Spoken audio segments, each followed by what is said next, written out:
Okay, so what are commodities? So this is sort of the one of the final pieces to the main assets. I wouldn't really consider Bitcoin to be a main asset, but we're going to touch on that anyway, just because it's so relevant and I get so many questions on it. So commodities, let's get to it. What are they? How do you trade them? Why do you trade them?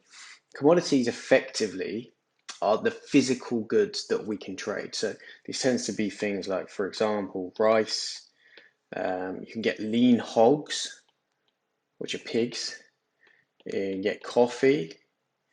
You can get sugar. You can get a wide variety of things. Oil is another classic one. And now, why can you trade these on exchanges? Well, the original reason why we can trade these on exchanges is because if you, for example, let's say, take for example, let's do an analogy and do a story. We've got a farmer, right? And he's farming corn, okay? So this farmer has his corn crops. I don't know what corn looks like. Does corn look like that? I think it looks like that. And he's having, you know, not a great year because the sun is really, really strong. You see that? Okay. And because the sun's so strong, there's not much rain. These are all looking all shrivelly and not great, and he only produces, 4 pieces of corn. But as we know from supply and demand, if there's not much corn, i.e., supply decreases, shift this way, the price goes up. Okay. So P2 up here.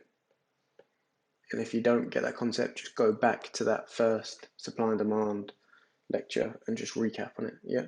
So because there's been so much sun and not much rain, they've produced a small crop of only 4. So the supply's decreased. As a result, the price has gone up.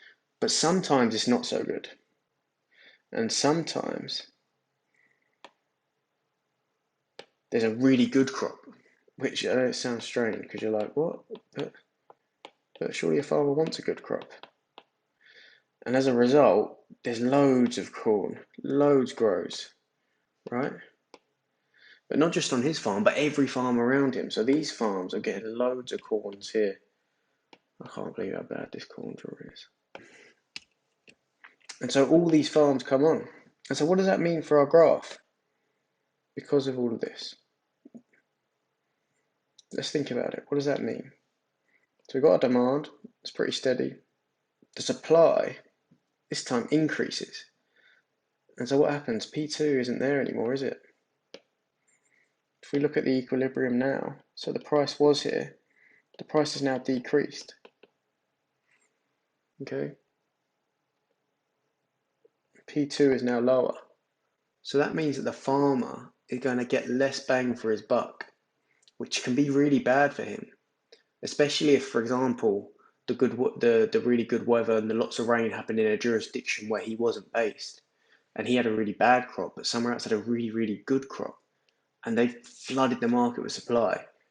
The same thing that happens in any sort of situation you're in. If, for example, you're selling football tickets at a football match, right, and you've got the ticket touts outside, if there's loads of ticket touts and they got hundreds of tickets, then they have no bargaining power. We can just go to the next one and get a lower price, and go to the next one, get an even lower price. But if there's only one guy, that ticket is gold dust, and that's the exact same thing that's happening here. When there's a good crop, there's now loads of ticket touts and loads of tickets, so you can get them for £30. You can go and watch Manchester United, Chelsea. Okay, so you're thinking I'm going off on a tangent here, but I'm not. This is why we can now trade commodities. And the reason is because that farmer doesn't like the idea of another jurisdiction having a really good crop and him having a bad crop, and then him not being able to, put food and provide for his family because the price has got so low. So he buys a forward contract or a futures contract.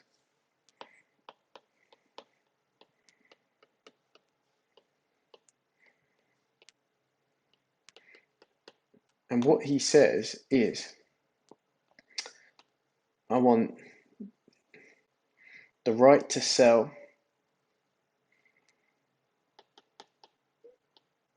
right to sell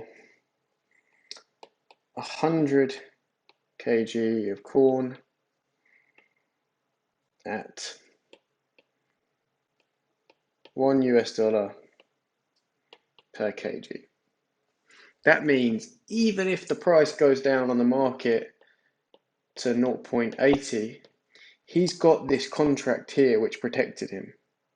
And now when we trade commodities, this is what we're trading. We're trading the right to buy and sell it at a future date, at a future price. Originally, obviously, it was for reasons like this to protect farmers, but nowadays it's more about speculation.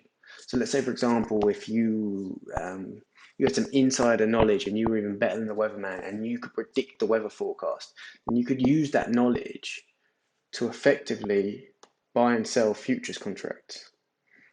If, say, for example, you knew that Donald Trump was going to ban, for example, electric cars, and that meant there's going to be a new surge in oil, then you could buy, for example, an option to sell oil or an option to buy oil at a certain price and use that knowledge.